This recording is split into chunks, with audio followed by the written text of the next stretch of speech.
ڕات بەرامبەر ئەنجامدانی ڕێفراندۆم چییە؟ ئایا لەگەڵ سەربەخۆیی کوردستان دایت؟ من ناوم هیوا بەکر خۆشناو خەڵکی هەولێرم. طبعاً هەزار جار دەڵێم بەڵێ بۆ ڕێفراندۆم، بەڵێ بۆ سەربەخۆیی کوردستان. کاتی خۆی مەلا مستەفا بارزانی بەڕەحمەت بی بەخۆی بە چەند کەسێک لەو چیایە بوو داوای دەوڵەتی کوردی دەکرد.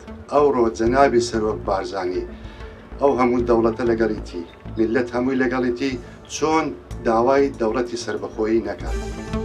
ناسی برایم خەڵکی ئەو کرێمە وەک کوردێک دەبێژن بەڵێ بۆ ڕێفراندۆمێ دەخوازە هەر کوردێکی دەکەم و باشدار بیتن تەوێ ڕێفراندۆمێدا بدەنگێ بەلێ. بۆ ڕێفراندۆم ئەوی دەنگی پێنەدا حیف و مەخابین نازانم کو ناخی ئاسوودە دەبی بەرامبەر ئەو هەموو شەهیدانەی کە داتمان هیواداریم و هیوادارم هەموو میلەتی کورد بچیتە سەر سندوقی دەنگدان.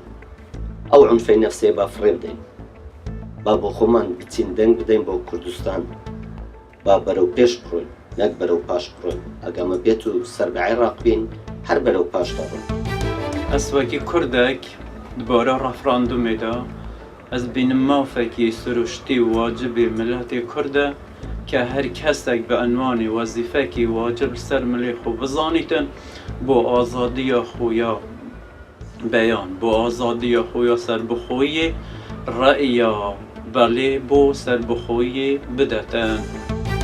من شێروان مەرازادە زۆر خۆشحالم کە گەیشتیمە ئەوڕۆ بە چای خۆم ببینیم ڕێفراندۆم دەکرێت بۆ سەربەخۆیی هەرێمی کوردستان کە بەرهەمی خوێنی هەزاران شەهیدی ئەم کوردستانەیە، ئەنفال و کیمیاباران و ماندووبوون و برینداری هەزاران پێشمەرگەیە.